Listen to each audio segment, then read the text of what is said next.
Hello lovely people. Yeah, today I'm going to be installing these.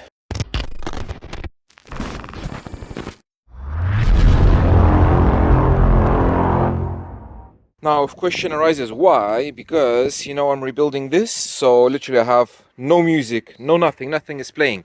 And then I realized I have this head unit that has high level output and I do have spare doors. So this is a set of Illusion Audio 6.5 and a tweeter, so it's a two-way, and it's going to be a very good test to test how it performs in normal typical locations, which is the door and a tweeter somewhere in the sill.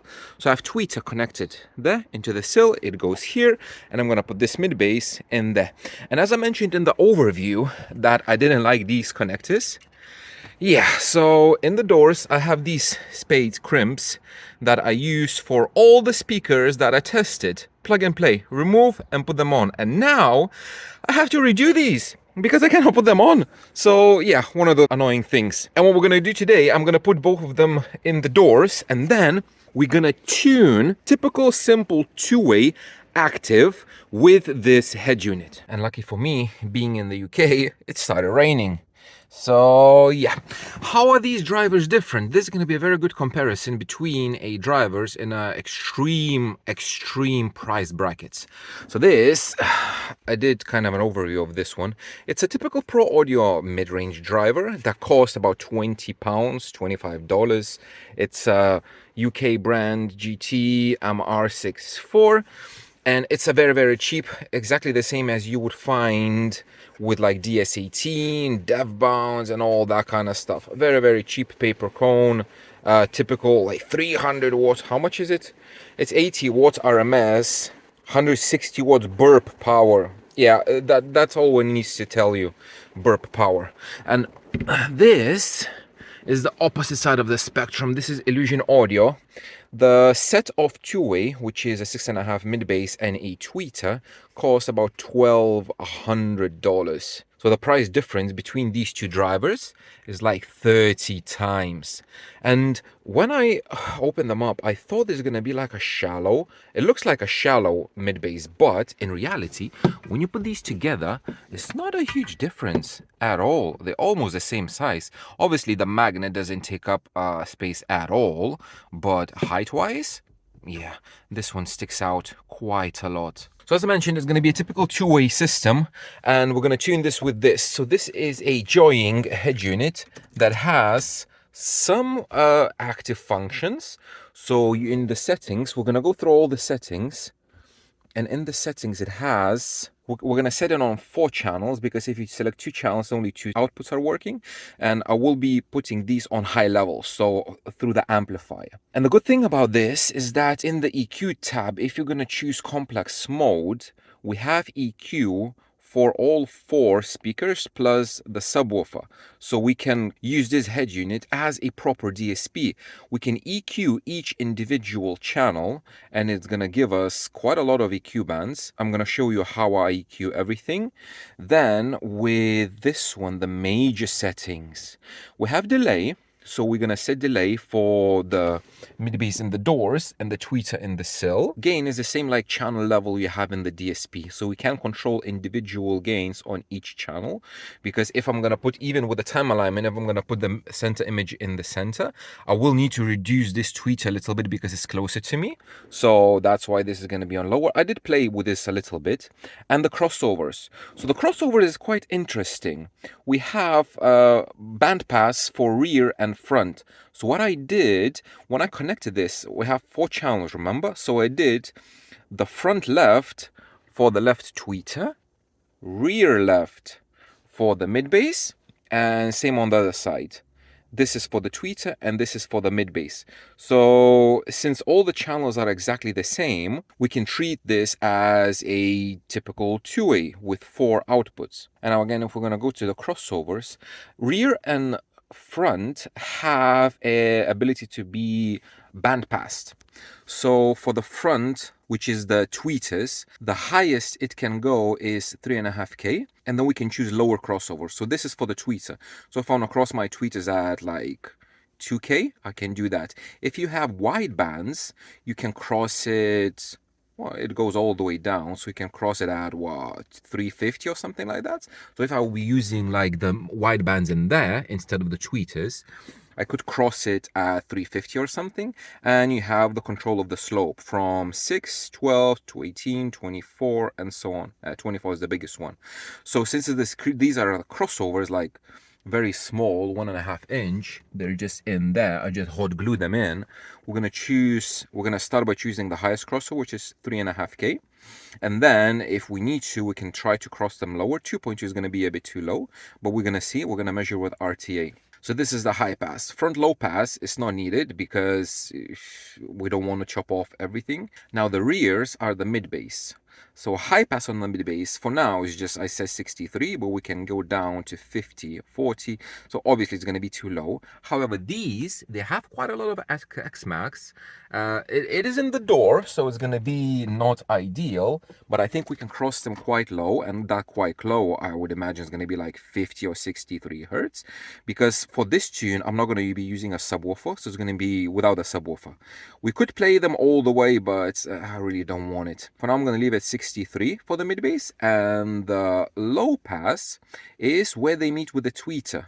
So the problem kinda is that 4K is the lowest low pass for the mid bass, which is not ideal. I would like to cross them a bit lower because remember 4K on the mid bass, and on the tweeters we have 3.5K, so they are already overlapping, and I don't want that overlap. I cannot put them higher, and I cannot put this lower. So that's going to be a bit of overlap, but what can you do? And both channels are the same, like the front and the rear. So yeah, if you would be using the tweeters as wide bands, and you would cross them low, you're still limited to 4K on the mid bass, and it is kind of annoying. I would like to go down to like 3, 4, 500 hertz just to cross them out. It is what it is, so this is one of the limitations. If you would use an external amplifier, you could potentially use crossovers on the amplifier if they have a bit more flexibility, but with this, we are kind of tied. But the good thing is, we have quite a lot of EQ. So we can choose the Q value between low, in mid, I guess, and high. So it's going to determine the width of the cut or boost that we're going to do, and we do have quite a lot of bands, so I do believe we have like 32 bands per channel of EQ, which is great. And the other thing, we have EQ for the subwoofer as well. I'm not going to use it because I'm not connecting the subwoofer, but for some reason subwoofer EQ goes all the way up to 20K, but it is, I don't know why, but we do have quite a lot of EQ all the way down to 20 hertz, which is great. So EQ work, if I'm going to compare this to the Atoto, I would say this is much better, just because you can see the value, like here, -5. You cannot put like 5.5, 3.5. There's no decimal places, so it's just from -10 all the way up to +10. But even if you can use decimals, I think this is more accurate than a Toto that literally has no indication of the gain plus or minus. And as I mentioned, we have quite a lot of bands. Now, one thing that I noticed straight away is the hiss that comes from this built-in amplifier.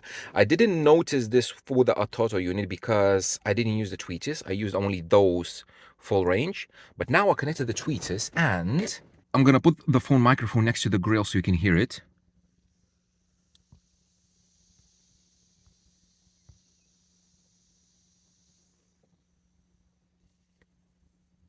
Not sure how audible is that, but it is a notable hiss. So if we would go to settings, system, factory, 8888, and we would go to this one, noise reduction. If I would enable the noise reduction, that hiss goes away.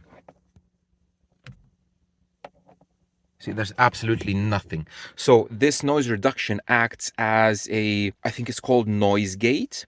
where the head unit kind of disconnects the amplifier from the system at all when nothing is playing, and only when you have music playing it kind of enables the sound. So for that is good, but if you're playing music on a very, very extremely low level, it doesn't have any sensitivity functions, so it might not enable your amplifier output.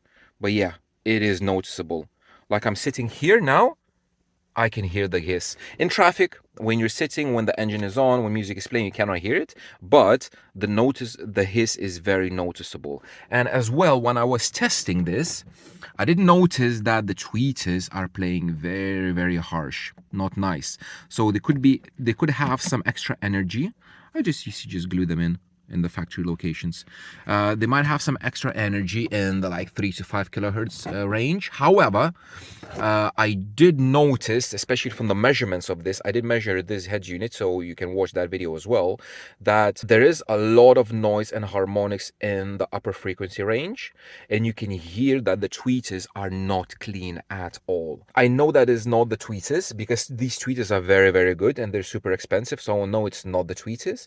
I know it is the head unit. And again, I didn't notice that with the Atoto because they didn't connect the tweeters on them. If I would have, probably I would hear exactly the same. So the amplifier on this is quite poor.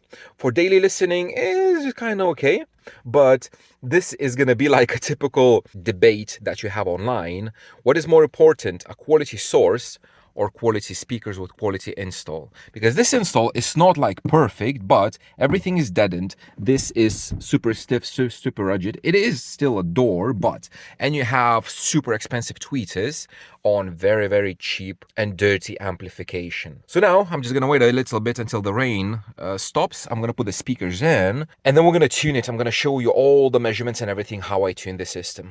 Okay, I have the speaker in. One little tip, just for you to show how you decide on the lowest crossover for this driver, for any kind of driver. So whenever you have your driver installed in wherever it is, it's very good if you can observe the actual cone and the movement. And what you do is you play some very heavy bass music. So I played some Eminem. I have the whole album, and it's very, very super bassy. And then what you do with the crossovers, you're kind of trying to lower it down as much as you can while watching the cone movement. So I cannot demonstrate with the actual music because of copyright reasons. But you know the drift. You play music super, super loud, like full tilt or whatever, and you keep lowering either the slope or the crossover. So what I did, it did play nice down to 63 and 24, so the steepest. However, I would like it to have a little bit higher crossover. So the next step is only 80, and it's quite a big jump. So for that, what I did, I played 80 and I lowered the slope, so made it a bit shallow. And the kind of ideal that I found is something like 12 dB. 80 hertz. Now, if I would play not as loud, not full tilt, probably could go down to 63 and it will be totally fine. It depends on the loudness because I played full tilt. So full tilt, 80 hertz, 12 dB for these. So I did the initial raw measurements. So I did the measurements first before the crossover for the mid bass without the crossovers, and then with the crossovers, like the lowest that I can on the high side and something safe on the low side. And for the tweeters, I cannot get any higher, so we can get only lower. So for this is the tweeters left and right with a crossover of 3.5K 24 dB, and we have a very, very nice shape. The surprising part, so there in the cells, in those little triangles, that they have extension like here all the way up to 16K, which is perfectly fine. And as I suspected, as I mentioned before, I did notice this harshness. So the harshness is actual this hump between exactly 3 and 7K. So this will need to be EQ'd down. And I chose a target just randomly at 3K. So 3K target, you can see the slope is ideal. So they cross a 3.5 and they match a 3K target. And the only thing, this might boost a little bit because boosting in higher frequency is not a problem. And this will need to be cut down by like 4 decibels, 4 dB, very wide Q. So yeah, this will need to be sorted. And then they're gonna sound silky smooth. Now for the mid bass, left and right. And for this, we can see that these mid basses, obviously they're mid basses. This is without the crossovers. So they do roll off, but it's not like that really bad. So it is a 10 decibel scale, just to compress it a little bit. It's not a 5 dB scale. On a 5 dB scale, it will look much messier, but on a 10 dB, it looks a bit nicer. So just for you to show, then obviously they're not matching, but they're good. However, the low end, if you can see, even if I'm going to increase the scale, the low end goes down to like 35 hertz. So yes, in the doors, 35 hertz, 40 hertz, they're going to be exploding. Doors are going to rattle to pieces. It's not ideal, so you're not going to leave them full range. However, I will be putting them in the kicks. And with that much X max, man, so this, the low end, is surprising. So for these, as I mentioned, I chose a crossover at 63 hertz, 18 dB. So I did play with it a bit more, and I think this is kind of optimal. On max volume, on some songs, it kind of, you can hear a little bit of them bottoming out, but not as much, so it's not an issue. So with these crossovers, for example, left, and after the crossover, this. So the crossover takes away the top end and the bottom end. So this at 63 hertz, the crossover, if I'm gonna overlay a target, it matches a target of 50 hertz acoustical. So they do play very, very low. Now, obviously, the bass is not as tight, the doors a little bit rattle, but there's a lot of bass from them, like really. If you're listening on low volumes, if you have very super rigid mounting and like you want to save some space, this could potentially play without a subwoofer down to like, with cabin down to 50 hertz, 60 hertz. So if it's not a really bass heavy music, it's perfectly fine. So this is the left one. The right one after crossovers is this. So they are a little bit mismatched. So what I need to do, I need to lower the left side, surprisingly. So the left one is the passenger side. So the passenger side I need to lower just to match something like this. So 5 dB. 5 dB down, and they're matching pretty much ideal, the slopes. So I'm gonna level match them now, and then with this overlay target, I'm gonna enter the EQ into the head unit, and we see what we get. But in general, I'm very surprised how they measure. Like, they have a lot of bass, obviously loads of X Max and loads of bass. So I'm very intrigued what's gonna happen when I'm gonna put them in the kicks in Infinite Baffle right there. I think it's gonna be a very, very fun driver to listen. Okay, so as expected with Chinese head units, problems. So let me explain. This Q value that you can choose between low, in, and high, it doesn't do anything. All 3 Q values, I have all these measurements, they measure identical. With one EQ band, there's no difference between them. Now, the main issue is, this is the measurement, yeah? And this is the EQ that I applied. So I applied at a band of 2.4K, minus 10 dB, yeah, 2.4K. Now, the problem is that it's not 2.4K. You can see that it removed all the energy here, about 4.5K, this one. Because first, I grabbed the 5K band because I wanted to remove that. I removed the 5K, and it removed here, the energy. So this, let me go to EQ. If I took one measurement and overlaid as a target and just checked which EQ was applied, so it was applied 4.5K minus 10 dB at a Q of 2. But in the head unit, I applied 2.4K. So the frequencies are not correct, at least for the higher frequencies. All of these, I just checked just a few. I haven't checked anything here, but for now, it might be a problematic tune, I want to say. So the dB is fine. We know that the Q value of each EQ band is 2, but the frequencies are not correct. So now what I'll have to do, I cannot use my usual technique with auto EQ in REW. What I have to do, I just literally have to pull bands one by one, watch the RTA, and try to get as close as possible to my target, like just visually by experimenting. Yeah, this is not good. This is really, really not good. So I finished everything. So instead of actually using the auto EQ in REW, I had to do everything manually. So I just literally pulled bands, raised up some bands until I got something that I want. And it looks something like this. So the frequencies do not correspond to the actual frequencies. I don't know how I didn't test it electrically, and I should have.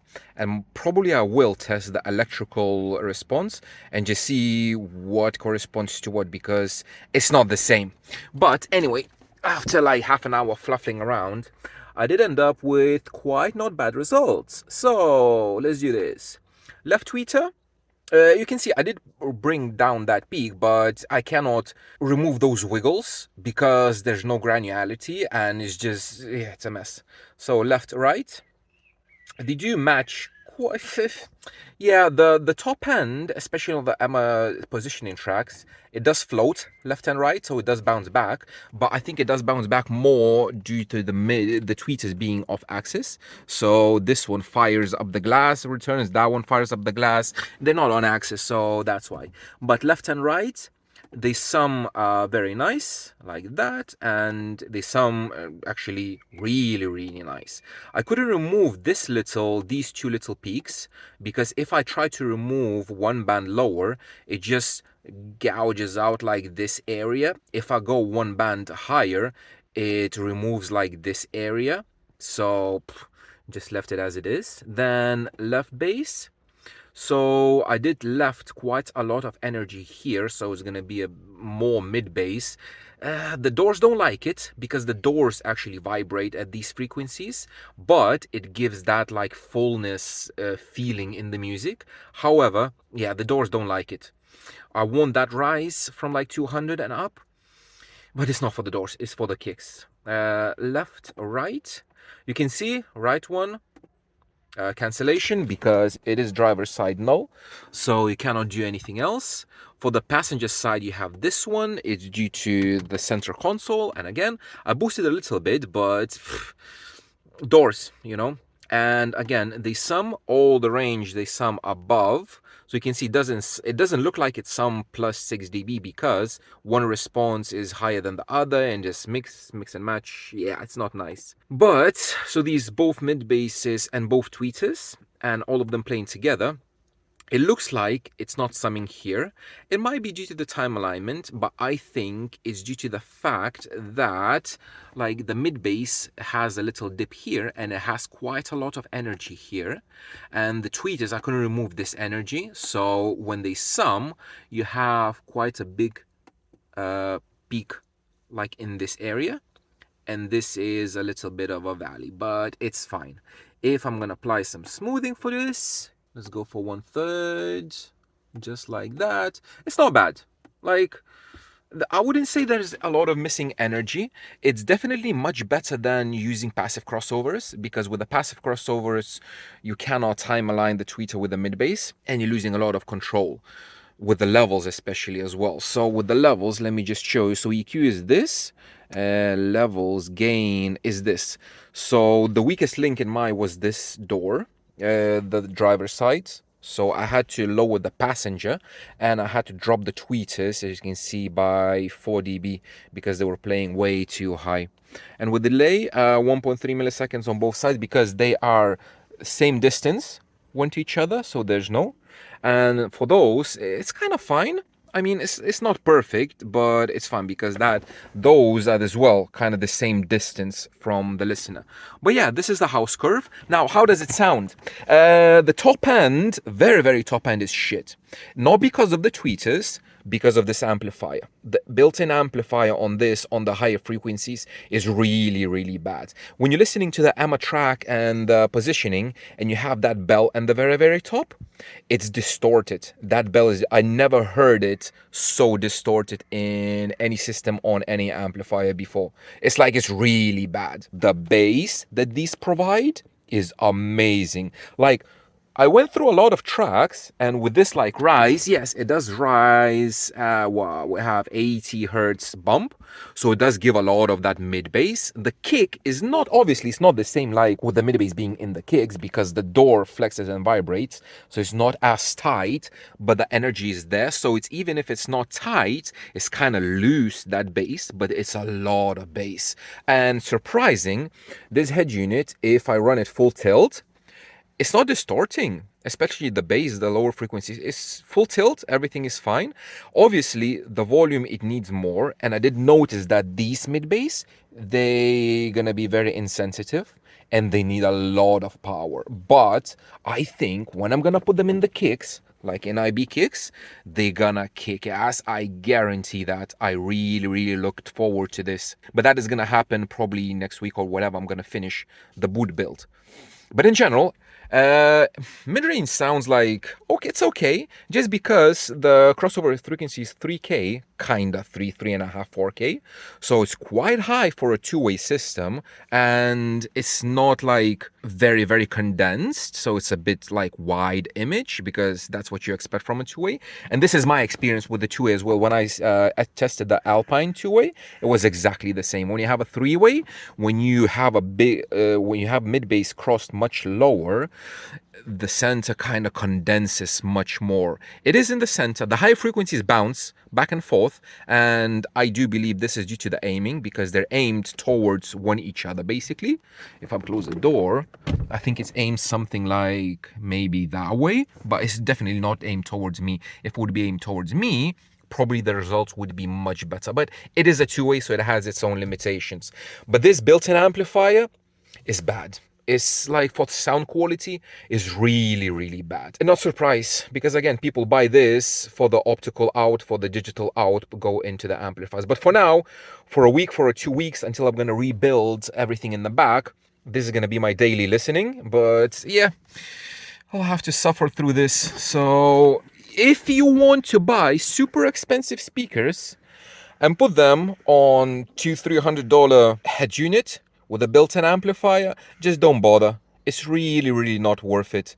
Those speakers that I have for $20, $25, they sound kind of the same. Obviously less low end, but these are low end monsters. So if I would have to summarize who's supposed to buy this, I think this set would be very good in Asia, where people don't like subwoofers, where they have just the doors, maybe 8 or whatever, and maybe some underseat just to give some more kick. But if you have, for example, a small car, especially, for example, a supercar. So if you remember, I did tune a Lambo that literally doesn't have any space. So these are shallow, they will fit in a shallow door, and they do have a lot of bass. So if you have a supercar, if you have a car that you don't want to use a subwoofer, these would be perfect. However, they do cost quite a lot. So if you have deep pockets, if you're an owner of a Lambo, yes, these are definitely for you. And again, people in Asia like to splash out on the drivers, so